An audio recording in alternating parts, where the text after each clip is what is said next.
Hello नमस्कार श्री स्वामी समर्थ। स्वागत आहे तुमचं माझ्या YouTube चॅनलवरती। आजचा दिवस तुम्हाला आनंददायक सुख शांतीचा आणि समाधानाचा जाऊ हीच मी स्वामींच्या चरणी प्रार्थना करते आणि आजच्या या नवीन व्हिडिओला सुरुवात करते। पण त्या अगोदर तुम्ही माझ्या चॅनलवरती जर नवीन असाल तर चॅनलला पण लगेच सबस्क्राइब करा आणि कमेंटमध्ये श्री स्वामी समर्थ लिहायला। आपल्या हिंदू धर्मात पितृपक्षाला विशेष महत्त्व आहे। पितृपक्ष ज्याला श्राद्ध पक्ष असंही म्हटलं जातं, हा भाद्रपद महिन्याच्या शुक्ल पक्षाच्या पौर्णिमेपासून सुरू होतो। यंदा 7 सप्टेंबर पासून पितृपक्ष हा सुरू झालेला आहे आणि याच दरम्यान येणारी संकष्टी चतुर्थी अत्यंत महत्त्वाची आहे। यावर्षी संकष्टी चतुर्थी 10 सप्टेंबरला म्हणजेच बुधवार या दिवशी आलेली आहे। या दिवशी विशेष पूजा केली जाते आणि या चतुर्थीस विघ्नराज संकष्टी असं देखील म्हटलं जातं।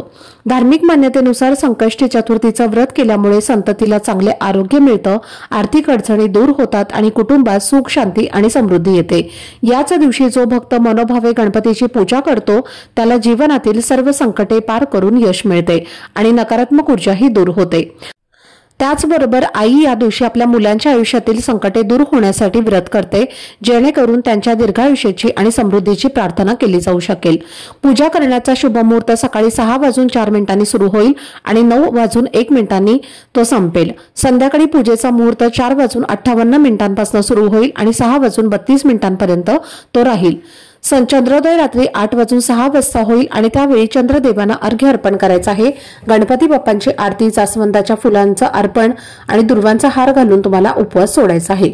दिवसभरात एकदा तरी गणपती अथर्व शीर्षाचं पठण किंवा श्रवण करणं आवश्यक आहे। संकष्टी चतुर्थीची व्रत कथा सुद्धा तुम्ही या दिवशी वाचू शकता। तुम्ही या दिवशी व्रत नाही केलं तरीही चालेल, पण एक प्रभावी उपाय तुम्हाला करायचा आहे। सकाळी घरात एका झाडाचं पान तुम्हाला आणायचं आहे। हे एक साधं पान आपल्या घरात आणल्यामुळे तुमच्या कठीणातील कठीण इच्छा ज्या आहेत तर त्या पूर्ण होतील आणि 7 पिढ्यांचा दारिद्र्य गरिबी नष्ट होईल। संपूर्ण कुटुंबाच्या प्रगतीसाठी या पानांचा उपयोग। तर या पानाबद्दलची सविस्तर माहिती आजच्या व्हिडिओमध्ये मी तुमच्यासोबत शेअर करणार आहे, त्यामुळे व्हिडिओ हा स्किप न करता शेवटपर्यंत नक्की पहा, जेणेकरून तुमच्यापर्यंत योग्य ती माहिती पोहोचेल। आणि तुम्ही माझ्या चॅनलवरती जर नवीन असाल तर चॅनलला पण लगेच सबस्क्राइब करा आणि बेल आयकॉनला पण प्रेस करा, म्हणजे मी जेव्हा कधीही नवीन व्हिडिओचा अपलोड करेन त्याचं नोटिफिकेशन सर्वात आधी तुम्हाला मिळेल आणि तुमचा एकही व्हिडिओ हा मिस होणार नाही। संकष्टी चतुर्थीच्या दिवशी ब्रह्ममुहूर्तावर उठून सर्वप्रथम गणपती बाप्पांचं स्मरण करायचं आहे। त्यानंतर अंघोळीच्या पाण्यात गंगाजल टाकून स्नान करा आणि स्वच्छ वस्त्र परिधान करा। शक्य असल्यास लाल किंवा पिवळ्या रंगाचे कपडे घाला आणि त्यानंतर देवघरामध्ये दिवा प्रज्वलित करा, कारण कोणतीही पूजा किंवा सेवा अग्नीच्या साक्षीने केली जाते तर ती निश्चितच यशस्वी होत असते। त्यानंतर सूर्यदेवांना जल अर्पण करा। तुम्ही तुमच्या गणपती बाप्पांचा फोटो घेतल्यास तो स्वच्छ पुसून घ्या आणि त्यांची पूजा करा आणि जर तुमच्याकडे मूर्ती असेल तर त्याला ताम्हण पात्रामध्ये ठेवून तुम्हाला जलाभिषेक करायचा आहे किंवा पंचामृताने तुम्ही अभिषेक करू शकता। अभिषेक करत असताना गणपती बाप्पांच्या बीजमंत्राचा जप करा। ओम गण गणपते नमः किंवा गणपती अथर्व शीर्षाचं पठण करत तुम्ही हा अभिषेक करू शकता। त्यानंतर या पवित्र जलाचं तीर्थ आपल्या मुलांना प्यायला द्या, कारण यामुळे आपल्या मुलांच्या बुद्धीमध्ये वाढ होईल। त्यानंतर गणपती बाप्पांच्या मूर्तीला स्वच्छ पुसून त्यांना चंदन लावून त्यांच्या स्थानावर ठेवून हळद कुंकू, अक्षदा, धूप, दीप आणि अगरबत्ती अर्पण करा। त्यांना जास्वंदीच्या फुलांचा हार अर्पण करा आणि 21 दुर्वांची जोडी अर्पण करा आणि त्यांच्या समोर आपल्या मनातली इच्छा पूर्ण करण्यासाठी प्रार्थना करा। त्यामुळे गणपती बाप्पा प्रसन्न होतात आणि आपल्याला सुख समृद्धी आणि बुद्धी मिळवून देतात। त्याचप्रमाणे तुम्ही गोडाचा नैवेद्य सुद्धा अर्पण करा। जर मोदक असतील तर ते अर्पण करा किंवा गुळ खोबऱ्याचा नैवेद्य सुद्धा तुम्ही अर्पण करू शकता। पूजा करत असताना धूप, दीप आणि अगरबत्ती लावून वातावरण प्रसन्न करा। तुमच्या मुलांना देखील गणपती बाप्पांची पूजा करण्यास सांगा। मुलांच्या हाताने जास्वंदीचं फूल आणि दुर्वा अर्पण करा आणि गणपती बाप्पांच्या बीजमंत्राचा 108 वेळा जप करा। ओम गण गणपते नमः, ओम गण गणपते नमः। तर यामुळे या दिवशीचं व्रत पूर्ण होईल आणि घरात सकारात्मक ऊर्जा येईल। जर तुमच्या मुलांना गणपती अथर्व शीर्षाचं पठण करणं शक्य असेल तर त्यांनाच ते करायला सांगायचं आहे आणि जर ते म्हणू शकत नसतील, लहान असतील तर तुम्ही स्वतः पठण करा आणि त्यांनी श्रवण केलं तरी सुद्धा चालेल, त्याचा सुद्धा त्यांना भरपूर असा लाभ होईल। त्यानंतर संकष्टी चतुर्थीच्या व्रतकथाचं पठण करा आणि गणपती बाप्पांची आरती करा। पूजा पूर्ण केल्यानंतर प्रसादाचं वाटप करा आणि दिवसभर व्रत ठेवून संध्याकाळी चंद्राच्या दर्शनासाठी जल अर्पण करा। चंद्रोदयाच्या वेळी जल अर्पण करून हे व्रत तुम्हाला सोडायचं आहे। देवपूजा झाल्यावर लगेचच एक महत्त्वाचा उपाय करायचा आहे। वास्तुशास्त्रानुसार जास्वंदीच्या झाडाला खूप महत्त्व दिलं जातं। घरात जर अशांतता असेल, पैसा टिकत नसेल किंवा नकारात्मक वातावरण असेल तर जास्वंदीच्या झाडाचे उपाय खूप फायदेशीर ठरतात। जास्वंदीच्या लाल फुलाचे गणपती बाप्पांसाठी विशेष महत्त्व आहे आणि घराच्या सकारात्मकतेसाठी सुद्धा याचा उपयोग होतो। वास्तुशास्त्रानुसार जास्वंदीचं झाड घराच्या उत्तर किंवा पूर्व दिशेला लावल्याने घरातील वातावरण हे चांगलं राहिलं जातं। जास्वंदीच्या झाडामुळे घरामध्ये धनाची कमतरता भासत नाही। हे फूल काली माता आणि श्री गणेशाला अर्पण केलं जातं। जास्वंदीला सौभाग्याचं प्रतीक मानलं जातं। मंगल दोष असलेल्या व्यक्तींना जास्वंदीच्या झाडाची पूजा आणि देखभाल करण्याचा सल्ला दिला जातो।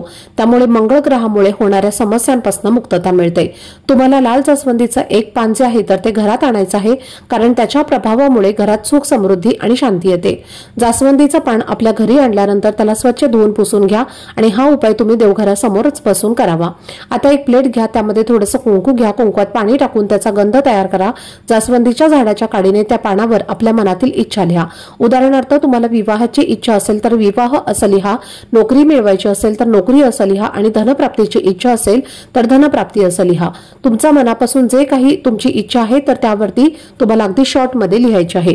प्लेटमध्ये मूठभर तांदूळ ठेवून त्या इच्छेसंबंधीचं ते तुम्ही पान जे लिहिलेलं आहे तर ते तुम्हाला ठेवायचं आहे। मग ही प्लेट उचलून तुम्हाला तुमच्या देवघरात गणपती बाप्पांच्या समोर ठेवायची आहे। आता 21 दुर्वांची जोडी घ्या आणि त्या जोडीला तुम्हाला तुमच्या मनातील इच्छा ज्या आहेत तर त्या गणपती बाप्पांकडे प्रार्थना करून बोला आणि त्यानंतर गणपती बाप्पांच्या हातावरती या जोडी म्हणजे 21 दुर्वांची जोडी अर्पण करा।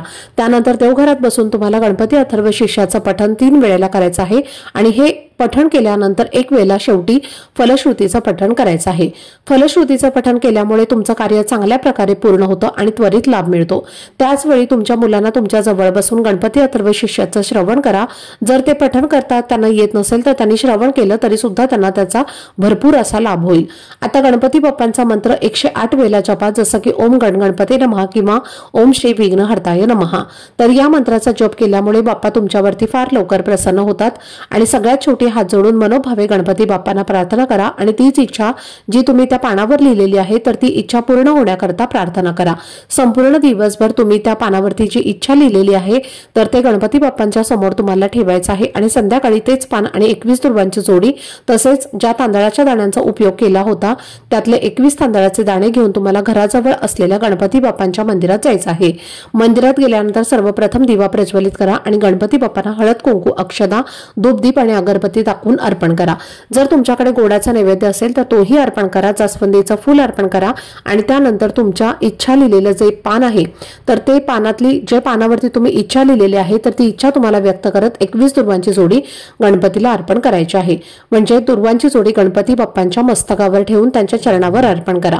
तसेच 21 तांदळाचे दाणे हे तुम्हाला गणपती बाप्पांच्या चरणावर अर्पण करायचं आहे। संकष्टी चतुर्दशीच्या दिवशी मंदिरात जाऊन हा उपाय करण्याला विशेष महत्त्व दिलं जातं, कारण या दिवशी गणपती बाप्पा नेहमीपेक्षा 1000 पटीने अधिक कार्यरत असतात आणि त्यामुळे हा उपाय तुम्ही मंदिरात करून आला तर तुमची कोणतीही कठीणातील कठीण इच्छा ही ताबडतोब पूर्ण होईल। तर हा उपाय अत्यंत प्रभावी मानला जातो आणि म्हणूनच हा व्हिडिओ जास्तीत जास्त लोकांच्या सोबत शेअर करा, जेणेकरून प्रत्येकाच्या जीवनात गणपती बाप्पांची कृपा आणि कल्याण होईल। आजचा व्हिडिओ जर तुम्हाला आवडला असेल, माहितीपूर्ण वाटला असेल तर व्हिडिओला लाईक, शेअर आणि चॅनलला सबस्क्राईब नक्की करा। भेटूयात पुढच्या व्हिडिओमध्ये। तोपर्यंत सर्वांना श्री स्वामी समर्थ।